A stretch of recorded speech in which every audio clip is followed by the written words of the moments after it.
Hello नमस्कार प्यारे विद्यार्थियों, स्वागत है आप सभी का। दोस्तों आज के इस वीडियोस में हम बीएस सेकेंड ईयर के हिस्ट्री के फर्स्ट पेपर को लेकर मोस्ट इंपोर्टेंट क्वेश्चंस की क्लास पर डिस्कशन करने वाले हैं। दोस्तों अगर आप भी बीएस सेकेंड ईयर के स्टूडेंट्स हैं तो आपके लिए आज की ये क्लास बेहतरीन होने वाली है। तो दोस्तों जिस प्रकार से हम इस प्लेटफॉर्म के माध्यम से अध्ययन करते हैं तो उसी तरीके को अपनाकर इस प्लेटफॉर्म के माध्यम से आप बीएस सेकेंड ईयर की तैयारी कर सकते हैं। तो दोस्तों आपके एग्जाम तक कंप्लीट सीरीज का अध्ययन इस प्लेटफॉर्म के माध्यम से करवा दिया जाएगा। दोस्तों हमारी क्लास से लगातार पेश हो रही है और उसी लगातार क्लासों में, उसी कंटिन्यूस क्लासों में आज का ये वीडियो 7वां वीडियो है ना।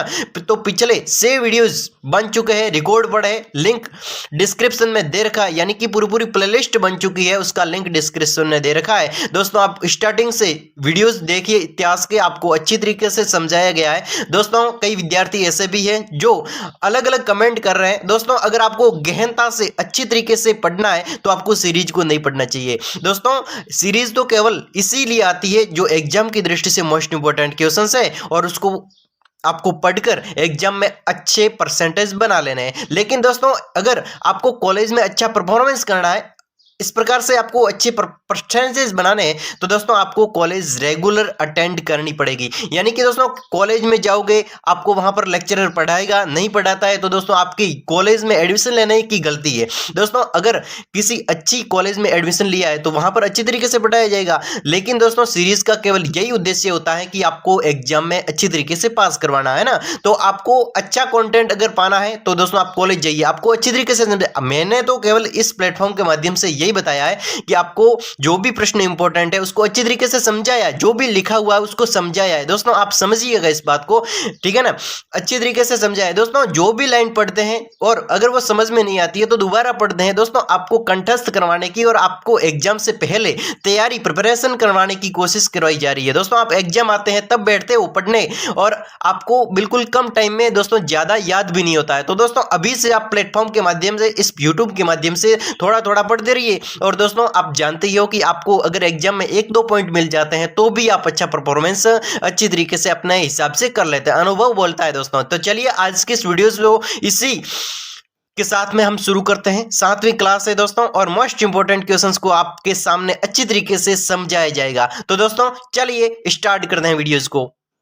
हम आ चुके हैं मोस्ट इंपोर्टेंट क्वेश्चंस की और दोस्तों अंत तक जुड़े रहिएगा। जितने भी पिछले वीडियोस बन चुके हैं उसमें हमने अच्छी तरीके से पढ़ाया है और दोस्तों क्वेश्चंस को समझाया है। दोस्तों आपका रिएक्शन उस पर कमेंट के माध्यम से होना चाहिए। अगर आप बेहतरीन तरीके से सीरीज को पढ़ना चाहते हैं, समझना चाहते हैं और अच्छा एग्जाम में परफॉर्मेंस सीरीज के माध्यम से करना चाहते हैं तो दोस्तों आप जरूर उस वीडियोज को देखिएगा और दोस्तों इस प्लेटफॉर्म पर जुड़ना मत भूलिएगा। और ज्यादातर विद्यार्थी जो जुड़े हैं वो भी सीरीज के अध्ययन के लिए जुड़े हैं, तो दोस्तों आप भी जुड़ जाइएगा अगर आप सीरीज का बेहतरीन तरीके से अध्ययन करना चाहते हैं। तो चलिएगा हम आज के इस वीडियोस को यहीं से स्टार्ट करते हैं। देखिए मोहम्मद बिन तुगलक की गृह नीति की समीक्षा कीजिए। मोहम्मद बिन तुगलक की गृह नीति की समीक्षा कीजिए। दोस्तों मोहम्मद बिन तुगलक कौन था, इतना सब कुछ डिटेल में जानना है तो आप अच्छी तरीके से कॉलेज में रेगुलर अटेंड करो कॉलेज को, ठीक है ना। और वहां पर अपने लेक्चरर से पूछो कि वास्तव में ये मोहम्मद बिन तुगलक कौन था, इसके पिता कौन थे, इसने कौन सा राज्य संभाला था, ये कौन से वंश का था। दोस्तों अच्छी तरीके से कॉलेज में पढ़ाया जाएगा और दोस्तों आप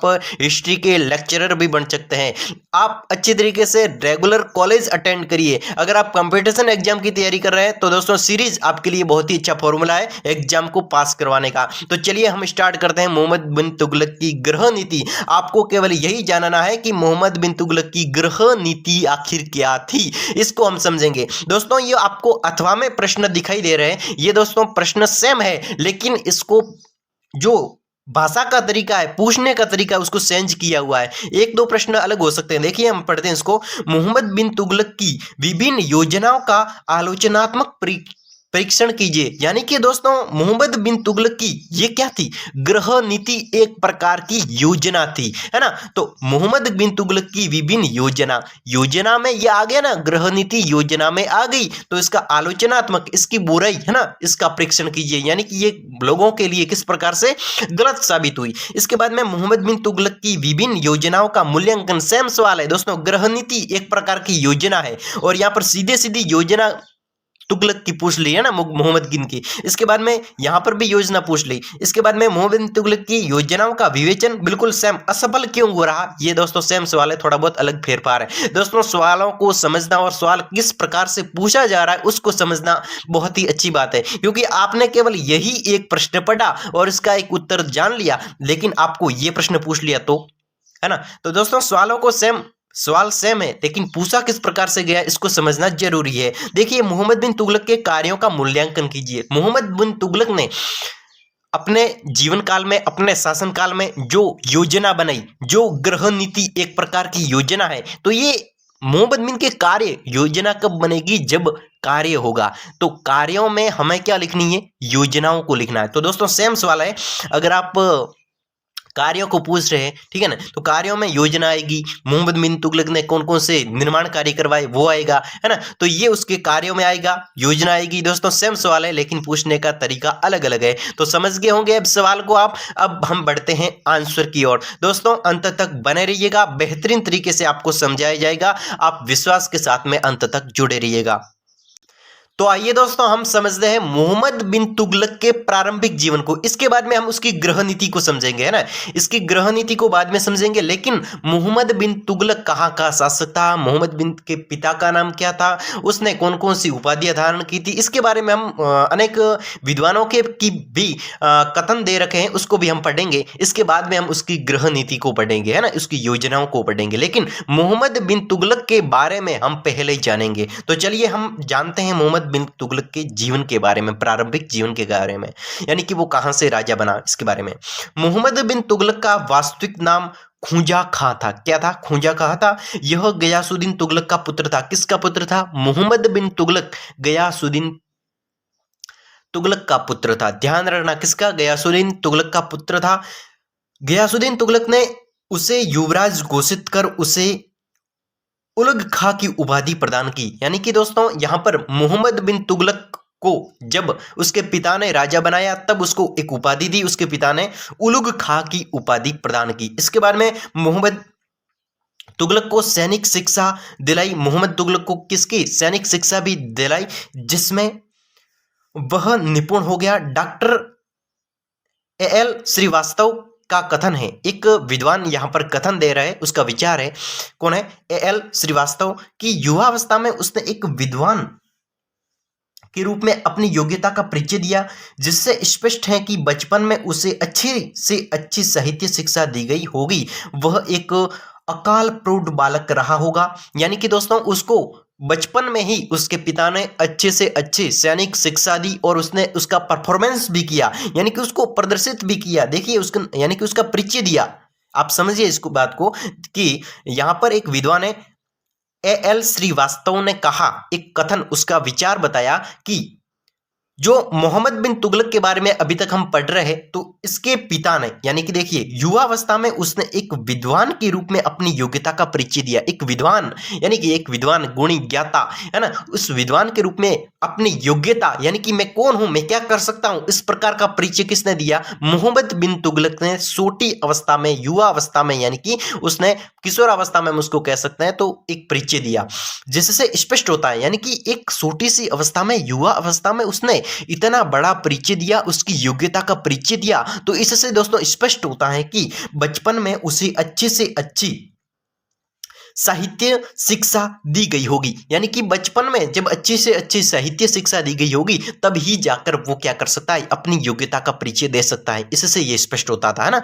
और वह अकाल प्रौढ़ बालक रहा होगा, बिल्कुल अकाल प्रौढ़ भी बालक रहा होगा, इस प्रकार से। तो 1322 में उससे वारगल की विजय के लिए भेजा गया। एक स्थान है वारगल, एक स्थान है जिसका नाम है वारगल। तो वारगल में युद्ध करने के लिए, वारगल की विजय के लिए वहां पर उसको भेजा, यानी कि तुम वारगल जाएगा और वहां पर लड़कर जीत कर आएगा, यानी कि वारगल की विजय के लिए उसको भेजा। किसको, मोहम्मद बिन तुगलक को 1322 में भेजा गया, लेकिन उसे असफलता का मुंह देखना पड़ा। यानी कि वहां पर वो वारगल में विजय नहीं हो पाया, यानी कि उसको असफलता का मुंह देखना पड़ा। 1323 में उसे पुनः वारगल पर आक्रमण करने के लिए भेजा गया। इस बार उसे सफलता मिली। दोस्तों 1322 में जब भेजा तब तो वो असफल हो गया, लेकिन जब उसे 1323 में भेजा तब वो क्या होगा, जीत गया। यानी कि पहले तो उसने यानी कि पहली बार भेजा वारगल, लेकिन वो हार गया, उसको असफलता का मुंह देखना पड़ा। लेकिन 1323 में जब उसे भेजा तब आक्रमण करने के लिए भेजा, तो इस बार उसे सफलता मिली और उसने वारगल के शासक प्रताप रुद्रदेव को पराजित किया। इस विजय के फलस्वरूप वारगल को तुगलक साम्राज्य में सम्मिलित कर दिया। यानी कि वारगल को तुगलक साम्राज्य, तुगलक कौन था, मोहम्मद बिन तुगलक, तुगलक साम्राज्य को क्या कहलाएगा, जो जहां पर तुगलकों का राज्य होगा, जहां पर तुगलक राजवंश, तुगलकों के राजा शासन करते हैं, तो वो तुगलक राजवंश होगा, तुगलक का राज्य होगा। लेकिन जब उसने वारगल पर विजय प्राप्त की तब तुगलक राज्य के अंदर वारगल को भी मिला दिया, यानी कि राज्य को विस्तार कर दिया। गयासुद्दीन तुगलक की मृत्यु, दोस्तों गयासुद्दीन तुगलक की मृत्यु आखिर कब हुई? गयासुद्दीन तुगलक ये मोहम्मद बिन तुगलक के पिता, इसकी मृत्यु के बारे में दोस्तों हम परिचय लेते हैं। बंगाल के अभियान के बाद जब गयासुद्दीन तुगलक वहां से लौटा तो स्वागत के लिए जूना खां, यानी कि मोहम्मद बिन तुगलक का नाम क्या था, जूना खां ने दिल्ली के निकट अफगानपुर नामक गांव में लकड़ी का एक महल बनाया। दोस्तों यहां पर गयासुद्दीन तुगलक बंगाल के अभियान यानी कि बंगाल पर आक्रमण या फिर वहां के राजाओं को अपने अधीन करने के लिए वहां पर गया होगा, कौन, गयासुद्दीन। लेकिन वहां से यानी कि बंगाल अभियान से गयासुद्दीन वहां से लौटा, तो लौटते समय स्वागत के लिए यानी कि गयासुद्दीन का स्वागत के लिए जूना खां यानी कि उसका पुत्र जूना खां, मोहम्मद बिन है ना, इसका नाम क्या था, मोहम्मद बिन, लेकिन पुराना नाम जूना खां ने दिल्ली के निकट अफगानपुर नामक गांव में लकड़ी का एक महल बनाया। दिल्ली के एक पास में एक अफगानपुर नामक गांव है, वहां पर एक लकड़ी का महल बनाया, किसने, जूना खां ने। और अचानक महल गिर जाने से गयासुद्दीन तुगलक ने छोटे पुत्र मोहम्मद सहित दबकर मर गया। यानी कि गयासुद्दीन तुगलक की मृत्यु की यह घटना वाद विवाद का विषय रही। फिर इसके बाद में Ibn Battuta, Isami, doctor Ishwari Prasad, doctor L Srivastava, बुकले डॉक्टर अवध बिहारी पांडे आदि इतिहासकार गयासुद्दीन तुगलक की मृत्यु के लिए जूना खां को उत्तरदायी मानते हैं। यानी कि दोस्तों वहां पर एक लकड़ी का महल बनाया, लकड़ी के महल में जब गयासुद्दीन तुगलक को स्वागत के लिए बिठाया तो लकड़ी का महल गिर गया, तो लकड़ी के महल या लकड़ी का महल बड़ा होगा तो वो गिर जाने से गयासुद्दीन की मृत्यु हो गई, क्योंकि लकड़ी के महल में गयासुद्दीन बैठा था और लकड़ी का महल गिर गया। अब लकड़ी का महल क्यों बनाया था, क्योंकि बंगाल के अभियान से गयासुद्दीन यानी कि मोहम्मद बिन तुगलक का पिता लौट रहा था, तो दिल्ली में एक गांव पड़ता है अफगानपुर नामक गांव में एक लकड़ी का महल बनाया, किसने, गयासुद्दीन का पुत्र कौन, जूना खां को या फिर मोहम्मद बिन तुगलक को। तो इसने एक लकड़ी का बहुत बड़ा महल बनाया और उसमें उसके पिता को बैठाया, और क्यों बैठाया, क्योंकि स्वागत करना था इसलिए बैठाया। और जैसे ही बैठाया तो थोड़ी देर में वो क्या महल है वो गिर गया, तो महल के गिर जाने से गयासुद्दीन अंदर बैठा था, तो उसका पिता तो अंदर बैठा था और महल गिर जाने से गयासुद्दीन की मृत्यु हो गई। तो दोस्तों गयासुद्दीन की मृत्यु का कारण किसको माना जाता है, उसके पुत्र को माना जाता है, क्योंकि उसके पुत्र ने ऐसा महल बनाया था, तो वो गिर जाने से को उत्तरदायी मानते हैं, यानी कि मृत्यु का उत्तरदायी किसको मानते हैं, उसके पुत्र को मानते हैं। लेकिन डॉक्टर मेहदी हुसैन, डॉक्टर निजामी आदि गयासुद्दीन की मृत्यु के लिए मोहम्मद बिन तुगलक को उत्तरदायी नहीं मानते, कुछ तो मानते हैं और कुछ नहीं मानते विद्वान। इसके बारे में दोस्तों हमने अच्छी तरीके से अध्ययन किया। अब दोस्तों हम देखते हैं मोहम्मद बिन तुगलक की गृह नीति को। आखिर अभी तक हमने पढ़ा था कि मोहम्मद बिन तुगलक का परिचय केवल है ना, लेकिन अब हम देखते हैं मोहम्मद बिन तुगलक की गृह नीति को। दोस्तों गृह नीति आखिर क्या थी, इसने एक योजना बनी थी अनेक प्रकार की राजस्व सुधारों को लेकर को, कृषि विभाग को लेकर को, इसने गृह नीति में क्या बनाया था, योजनाएं बनाई थी, उसको लेकर हम आज की इस वीडियो में डिस्कशन करने वाले हैं। हमारा वीडियो यहीं से स्टार्ट हो रहा है। देखिए राजस्व सुधार पहला कार्य था इसमें, गृह नीति के अंदर राजस्व सुधार। देखिए 1326 ईस्वी का ये सब है। देखिए सुल्तान बनते ही ये मोहम्मद बिन तुगलक सुल्तान बनते ही मोहम्मद ने सबसे पहले राजस्व व्यवस्था दुरुस्त करने का निश्चय किया, राज्य व्यवस्था को दुरुस्त करने का बिल्कुल निश्चय किया। कोई भी कस्बा भूमि कर से बचे न, यानी कि कोई भी कस्बा है जो कर भूमि कर नहीं दे रहा है तो वो भी नहीं बचना चाहिए, उसके पास में से भी भूमि कर लेना। इस प्रकार से उसने दुरुस्त किया, इसको दुरुस्त किया तथा एक सम्मान कर व्यवस्था लागू की। हर कस्बे में, हर राज्य में, हर भूमि कर यानी कि हर क्षेत्र में भूमि कर है वो एक प्रकार का यानी कि कर है वो समान रूप से हर क्षेत्र में कर समान लिया जाएगा। इस प्रकार से उसने योजना बनाई, राज्य व्यवस्था में सुधार किया। इसके लिए उसने सभी प्रांतों की आय व्यय की रजिस्टर तैयार करवाए। यानी कि दोस्तों अगर कर लागू करना है हर क्षेत्र में सभी एक जैसा कर लागू करना है, यानी कि कोई भी क्षेत्र हो, चाहे कृषि का क्षेत्र हो या फिर किसी हम कहे भंडारण का क्षेत्र कहो, है ना, तो वहां से अगर हमें कर लेना है, किसी राज्य को कर लेना है तो वहां पर कौन कितना आय होता है और कितना व्यय होता है, यानी कि कितनी तो वहां पर पैसा आता है और कितना वहां पर पैसा खर्च होता है, इसको लेकर एक रजिस्टर तैयार करवाया। किसने? मोहम्मद बिन तुगलक ने। फिर इसने क्या किया कि सभी प्रांतपतियों को संबंधित अभिलेख तथा सामग्री भेजने के लिए निर्देश दिया। यानी कि जितने भी प्रांतपति हैं, जितने भी अलग अलग प्रांत होते थे उसके जो मुखिया है प्रांतपति, तो उससे संबंधित जो अभिलेख है और वहां से जो सामग्री भेजने का क्या किया, निर्देश दिया। दोस्तों अब देखिए मोहम्मद बिन तुगलक की योजनाएं, यानी कि राजस्व सुधार में उसने जो योजना बनाई, जैसे कि कृषि विभाग की स्थापना करना। इसके बाद में हम इसको डिटेल में पढ़ने वाले हैं। इसके बाद में दोआब कर में वर्दी। अब दोआब कर क्या होता है, उसमें वर्दी की, तो इसको हम पढ़ेंगे।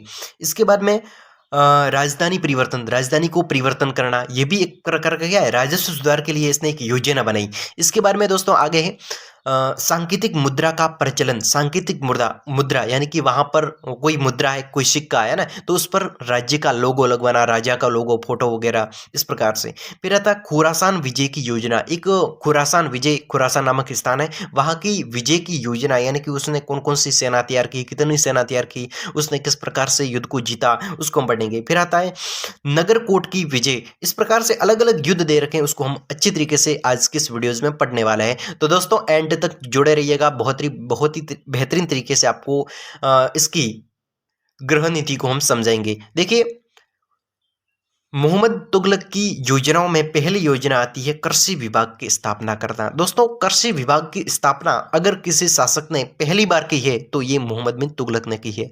देखिए सुल्तान ने अपने राज्य कोष को भरने के लिए दिल्ली सल्तनत के इतिहास में पहली बार अलग से कृषि विभाग की स्थापना की। दोस्तों राज्य कोष यानी कि राज्य का वो एरिया, राज्य का वो भाग जहां पर धन का भंडारण किया जाता है तो वो होता है राज्य कोष। राज्य का कोष है ना, धन राशि इकट्ठी की जाती है या फिर अन्य खाद्यान्न फसलों, अन्य खाद्यान्न जो भी वस्तु है उसको एकत्रित करने का जो स्थान होता है वो राजकोष होता है। तो यानी कि राज्य का एक निश्चित भंडारण होता है। जो अकाल, जैसे कि राज्य में अकाल पड़ गया, खाने पीने की वस्तुएं कम पड़ गई, तो उस ऐसी स्थिति में राज्य कोष में से धन को निकाला जाता है और जनता में बांटा जाता है। तो दोस्तों उसकी वर्दी यानी कि राजकोष को भरने के लिए क्या किया सुल्तान ने, मोहम्मद बिन तुगलक ने क्या किया,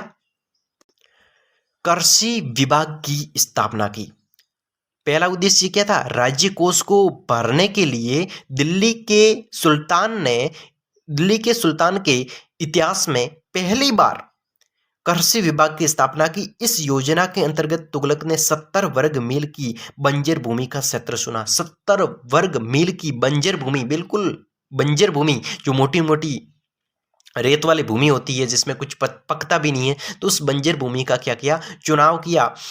बंजर भूमि क्षेत्र चुना तथा इसे कृषि भूमि में परिवर्तन करने के लिए 5 वर्ष की अवधि का समय निर्धारित किया। दोस्तों बंजर भूमि का मतलब हुआ ऐसी भूमि जहां पर कुछ भी उगाया जाए तो उगता नहीं है, है ना, तो जिसमें जल धारण क्षमता भी कम होती है, तो वो होती बंजर भूमि। तो बंजर भूमि है उसको अगर उपजाऊ बनाना है तो उसमें क्या करना पड़ेगा, 5 वर्षों तक क्या करना पड़ेगा, सिंचाई, यानी कि उसमें हम कहेंगे सिंचाई तो करेंगे लेकिन किस प्रकार करेंगे, उसमें मिट्टी डालनी पड़ेगी एक्स्ट्रा बाहर से लाकर, उसमें खाद जैसे कि उसमें क्या डालते हैं, उर्वरक डालते हैं ना, देसी उर्वरक हम कह सकते हैं, या फिर तो उस टाइम तो देसी उर्वरक हुआ करता था। तो अगर किसी बंजर भूमि को उपजाऊ बनाना है तो अलग अलग तरीके अपनाने पड़ते हैं। तो दोस्तों उसको 5 वर्षों में उस बंजर भूमि को क्या करना पड़ा, देखिए 70 वर्ग मील बंजर भूमि के क्षेत्र को चुना। बंजर भूमि है 70 मील। इसे कृषि भूमि में, यानी कि कृषि भूमि तब कही जाएगी तब जब वो क्या होगी, उपजाऊ भूमि। अगर कोई उपजाऊ भूमि है तो हम उसको कहेंगे कि ये कृषि भूमि है। तो दोस्तों बंजर भूमि है, उसको कृषि भूमि में परिवर्तन करने के लिए 5 वर्ष की अवधि का समय निर्धारित किया, यानी कि इस भूमि को 5 वर्षों में कृषि भूमि, उपजाऊ भूमि बनानी है तथा 65 लाख रुपए की राशि स्वीकृत की, यानी कि 65 लाख रुपए की राशि देते हैं और इसमें कुछ भी डालो, गोबर राख डालो, उर्वरक डालो, कुछ भी डालो, लेकिन इसको उपजाऊ बनाओ, कृषि योग्य, कृषि करने योग्य भूमि बनाओ। इस प्रकार का उसने आदेश दिया। बर्नी लिखता, एक विद्वान है बर्नी, ये लिखता है कि सुल्तान ने अपने अधिकारियों को समस्त राशि देकर योजना को क्रियान्वित करने के लिए भेज दिया। यानी कि दोस्तों बर्नी ये लिखता है कि जो भी मोहम्मद बिन तुगलक यानी उस सुल्तान, उस राजा के अधिकारी थे, उसको जितनी भी कितनी राशि उसको दी थी, 65 लाख रुपए, यानी कि समस्त राशि देकर, जितना भी धन दे रहा था, तो जितना भी धन दिया वो देकर योजना को क्रियान्वित करना, यानी कि चालू करना, यानी कि इस बंजर भूमि को उपजाऊ भूमि भूमि बनाओ, इसको अभी से कार्य चालू करो, यानी कि क्रियान्वित करने के लिए भेज दिया, अधिकारियों को भेजा। लेकिन सुल्तान ने जब 2 वर्ष बाद इस योजना का निरीक्षण किया तो समस्त राशि खर्च हो चुकी थी। दोस्तों 2 वर्ष बाद में देखिए 5 वर्षों के लिए 60 लाख रुपए, सॉरी 65 लाख रुपए उस सुल्तान ने दिए थे कि आपको 65 लाख रुपए देते हैं और आप ये भूमि क्या बना दो, उपजाऊ बना दो। लेकिन दोस्तों जो 65 लाख रुपए दिए वो 2 वर्षों में खर्च कर दिए। उस अधिकारियों ने 2 वर्षों में 65 लाख रुपए खर्च कर दिए, लेकिन वो बंजर भूमि, उपजाऊ भूमि या फिर कृषि भूमि नहीं बनी। जबकि भूमि इस लायक भी नहीं हुई थी कि उसमें घास का एक तिनका भी उत्पन्न हो। दोस्तों अगर बंजर भूमि है उसमें कुछ भी नहीं उग सकता, ये आप ध्यान रखना। तो दोस्तों 2 वर्षों के अंदर भूमि इस लायक भी नहीं कर सके वो अधिकारी कि उसमें घास का तिनका भी उग सके। सुल्तान अपनी योजना को असफल होता देख घबराया तथा उसने अपनी इस योजना को समाप्त कर दिया। दोस्तों जो बंजर भूमि को कृषि भूमि या फिर उपजाऊ भूमि बनाने का जो योजना बनाई थी, किसने, मोहम्मद बिन तुगलक ने, उस योजना को कैंसिल कर दिया, समाप्त कर दिया, क्योंकि धन खर्च हो गया लेकिन उपजाऊ नहीं बनी बंजर भूमि। दोस्तों जैसे कि राजस्थान में दोरे हैं, दोरे वाले, जैसे कि जैसलमेर में और बाड़मेर में आपको दोरे कुछ स्थानों पर ज़्यादा देखने को मिलते हैं। उस दोरों में अगर आप चाहें तो कितनी भी बारिश करवा ले, मीठे पानी की बारिश करवा ले, कैसी भी बारिश करवा ले, लेकिन वहाँ पर घास का तिनका भी नहीं उगेगा, क्योंकि वो क्या है, एक प्रकार की बंजर भूमि है, उसमें पोषक तत्व नहीं है। वो मोटी मोटी रेत है, मोटी मोटी रेत में कुछ नहीं होता। उस अगर कहीं पर कुछ उगाना है तो रेत का क्या, बिल्कुल महीन होना जरूरी है, उसमें पोषक तत्व का होना जरूरी है। दोस्तों बिल्कुल रेत में कुछ नहीं हो सकता, ठीक है ना। एक घास का तिनका भी उगना मुश्किल हो जाता है। तो दोस्तों यहाँ पर इस मोहम्मद बिन तुगलक ने ऐसा कार्य किया कि बंजर भूमि पड़ी थी और उसको 65 लाख रुपए दिए कि आप उसको उपजाऊ बनाओ। लेकिन दोस्तों वो ऐसे जैसे जैसे नहीं बनती, उसमें खर्चा आता है, टाइम लगता है, 5 वर्षों में कभी नहीं बन सकती। तो वो 2 वर्षों में तो वो 65 लाख रुपए भी खर्च हो गए, लेकिन वो नहीं हो सका, तो इसलिए मोहम्मद बिन ने योजना को समाप्त कर दिया। आधुनिक इतिहासकार डॉक्टर एल श्रीवास्तव लिखते हैं कि एक तो सुल्तान द्वारा निर्धारित 5 वर्ष की अवधि कम थी और दूसरे सुल्तान को कम से कम 5 वर्ष तक इंतजार तो करना चाहिए था। इसके अतिरिक्त सुल्तान अपने कर्मचारियों में व्याप्त भ्रष्टाचार को भली भांति जानता था। इस योजना को की समस्त राशि एक साथ देने के स्थान पर चरणों में देनी चाहिए। यही कारण था कि सुल्तान के अधिकारी समस्त राशि को हजम कर गए। परिणाम स्वरूप सुल्तान इस योजना को असफलता का सामना करना पड़ा। यानी कि दोस्तों यहाँ पर बताया जा रहा है कि आधुनिक काल में अगर हम देखें, आधुनिक काल का एक इतिहासकार है एल श्रीवास्तव, ये बताते हैं कि सुल्तान ने जो 5 वर्षों का कम से कम समय दिया था योजना को, अरे क्या बंजर भूमि को उपजाऊ बनाने का, 5 वर्ष के अंदर आपको ये काम करना है, ये अधिकारियों को कहा। लेकिन अधिकारियों को क्या कहा कि 5 वर्ष तक इंतजार तो करना चाहिए था, उस सुल्तान को 5 वर्ष तक इंतजार करना चाहिए था। इसके अतिरिक्त सुल्तान ने अपने कर्मचारियों में व्याप्त भ्रष्टाचार को भलीभांति जानता था। जो सुल्तान था, जो राजा था, वो उसके अधिकारियों के अंदर जो भ्रष्टाचार है ना, उसको वो जानता था। फिर भी उसने इतने 65 लाख रुपए उस अधिकारियों को दे दिए, और उस 65 लाख अधिकारियों को रुपए दिए, वो क्या कर गए, हजम कर गए, यानी कि वो खा गए, रुपयों को खा गए। लेकिन दोस्तों काम नहीं किया, और परिणाम स्वरूप उसको असफलता का सामना करना पड़ा, यानी कि खुद उसकी गलती थी। इसके बाद में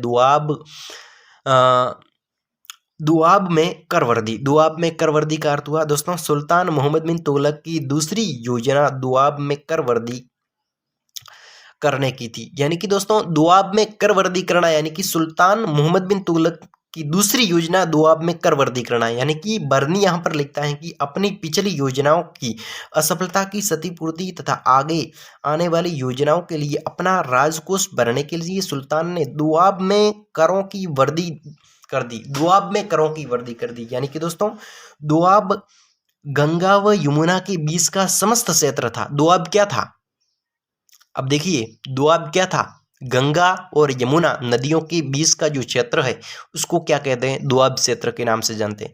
तो यही बात है, पॉइंट क्या है, दुआब में कर वर्दी, यानी कि दुआब वाली भूमि है, दुआब नामक भूमि है, उसमें कर वर्दी की किसने, सुल्तान मोहम्मद बिन तुगलक की दूसरी योजना दुआब में कर वर्दी थी। बर्नी लिखता है कि पिछली योजना, जैसे कि अभी हमने पढ़ी थी कृषि विभाग की स्थापना भूमि को उपजाऊ करने के लिए, है ना, तो वो योजना असफल हो गई थी क्योंकि अधिकारी रुपए खा गए थे। तो उसकी क्षतिपूर्ति करने के लिए आगे आने वाली योजनाओं के लिए अपना राज्यकोष भरने के लिए सुल्तान ने दुआब में करवर्दी की। राज्यकोष खाली हो गया था, 65 लाख रुपए दे दिए, बिल्कुल थोड़ा बहुत खाली हो गया था, लेकिन उसको वापस भरने के लिए एक दुआब नामक स्थान में क्या की, कर में वर्दी की। दुआब गंगा व यमुना के बीच की समस्त क्षेत्र था जहां हिंदुस्तान की सर्वाधिक राजस्व आय वसूल की जाती है, जहां पर हिंदुस्तान की सर्वाधिक राजस्व आय वसूल की जाती थी। हिंदुस्तान की सर्वाधिक राजस्व आय कहां से वसूल की जाती थी, दुआब कर से, दुआब नामक क्षेत्र से की जाती थी। खिलजी वंश के शासक अलाउद्दीन खिलजी ने भी यहां से 50% तक राजस्व कर सफलतापूर्वक वसूल किया था। दोस्तों अलाउद्दीन खिलजी तो एक शासक था, खिलजी वंश का एक शासक था अलाउद्दीन खिलजी ने 50% तक राजस्व कर सफलतापूर्वक वसूल किया था। कौन सा, दुआब क्षेत्र, एक प्रकार का उपजाऊ क्षेत्र, वहां से बहुत सारा कर वसूल किया था। अलाउद्दीन खिलजी ने भी किया था और ये भी करना चाहता है कौन, मोहम्मद बिन तुगलक। इसी आधार पर सुल्तान मोहम्मद बिन तुगलक ने दुआब में राजस्व करों में वृद्धि कर दी और अपने अधिकारियों को कर वसूल करने के लिए दुआब में भेज दिया। दोस्तों जितने भी अपने भ्रष्टाचारी अधिकारी थे उसको कहां पर भेजा, दुआब में भेजा कर वसूलने के लिए। जहां दुआब के नागरिकों ने इन अधिकारियों को मार पीट कर वापस खदेड़ दिया। दोस्तों जितने भी अधिकारी आए थे उसको दुआब वालों ने क्या किया, मारा और पीटा और वहां से खदेड़ दिया, यानी वहां से भगा दिया। जब सुल्तान ने एक सेना को दुआब में कर वसूल करने के लिए भेजा, लेकिन यह सेना भी वापस जनता से परास्त होकर वापस लौट आई। अंततः परेशान होकर सवे सुल्तान को पता चला कि पिछले 5 वर्षों में दुआब में 5 वर्षा ही नहीं हुई है। दोस्तों यहाँ पर जो अधिकारी गए थे मोहम्मद बिन तुगलक ने दुआब क्षेत्र में, जो उपजाऊ क्षेत्र है वहाँ पर क्या किया, अपने अधिकारियों को भेजा। तो वहाँ के दुआब में रहने वाले जो नागरिक है उन्होंने अधिकारियों को मारा पीटा और वहाँ से खदेड़ दिया, भगा दिया। दोस्तों उसके बाद में देखिए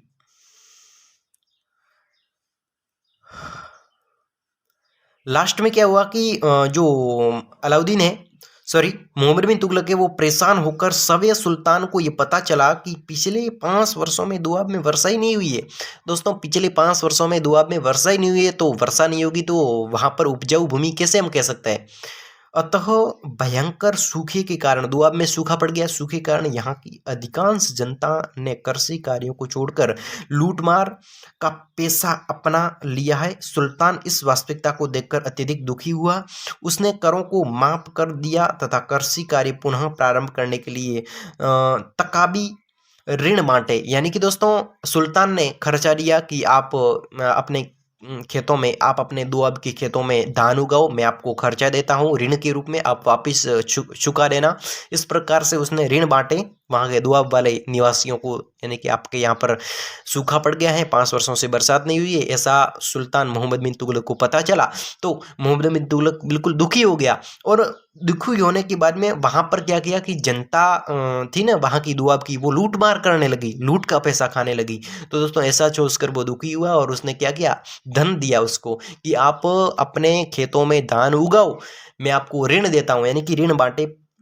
प्रसिद्ध इतिहासकार डॉक्टर एल श्रीवास्तव लिखते हैं, एल श्रीवास्तव यहाँ पर ये लिखते हैं कि इस समय तक बहुत देरी हो चुकी थी, वहाँ की जनता इस तकाबी ऋणों का उपयोग कृषि कार्यों को करने के स्थान पर अपने व्यक्तिगत कार्यों में किया, अतः सुल्तान द्वारा न तो बढ़ाया हुआ कर ही वसूल किया जा सका और न ही उसके द्वारा दिए गए ऋण का उपयोग कर सका, अतः सुल्तान की यह योजना पूर्णतः असफल रही। दोस्तों दुआब पर आक्रमण, दुआब में कर वर्दी की, हम कौन सा पॉइंट पढ़ रहे हैं, देखिए हम पढ़ रहे हैं दुआब में कर वर्दी। दोस्तों मोहम्मद बिन तुगलक ने जब दुआब क्षेत्र में कर वर्दी की तो वहां पर तो सूखा पड़ा हुआ था, पता चला कि वहां पर तो 5 वर्षों से बारिश भी नहीं हुई। तो वहां पर सुल्तान ने ऋण दिया, पैसा दिया कि मैं आपको ऋण के रूप में पैसा देता हूँ, आप धन उगाओ, जो भी खेतों में बो, ठीक है ना, आपको अनाज पकेगा तब आप मेरे ऋण के रूप में पैसे दिए वो वापस देना। लेकिन दुआब में तो लोगों के खाने पीने के लिए भी दोस्तों कठिनाई थी, तो जो भी ऋण दिया तो वो दुआब वाले निवासियों ने खुद के खर्चे में निकाल दिया, खुद के खर्चे में खर्च कर दिया। तो दोस्तों ऋण का कोई फायदा सुल्तान को नहीं मिला, ऋण दिया तो उसके घर के काम में बिल्कुल आराम से काम में आया, उसको खेती करने का मौका ही नहीं मिला। तो दोस्तों ये भी योजना असफल हो गई है ना, रुपये दिए लेकिन वहां पर तो खाने पीने के भी नहीं थे, तो उसको आराम से खाने पीने के रुपए मिले, एक्स्ट्रा नहीं मिले। दोस्तों गृह नीति का अगला पॉइंट है राजधानी परिवर्तन। दोस्तों मोहम्मद बिन तुगलक ने अपनी राजधानी को परिवर्तन किया, लेकिन फिर भी वो असफल हुआ। कैसे, हम समझते हैं, देखिए सुल्तान ने दिल्ली के स्थान पर देवगिरी को अपनी राजधानी घोषित कर दिया, जिसका नाम खैराबाद कर दिया, दौलतबाद। देवगिरी का नाम क्या कर दिया, दौलतबाद कर दिया। दिल्ली के नागरिक को नई राजधानी में बसने के लिए बाध्य कर दिया। दोस्तों दिल्ली में जितने लोग निवास करते थे उनको देवगिरी में या फिर दौलतबाद में निवास करने के लिए उसको बाध्य कर दिया लोगों को, लेकिन यह योजना सफल न हो सकी और नागरिकों को दिल्ली वापस लौटना पड़ा।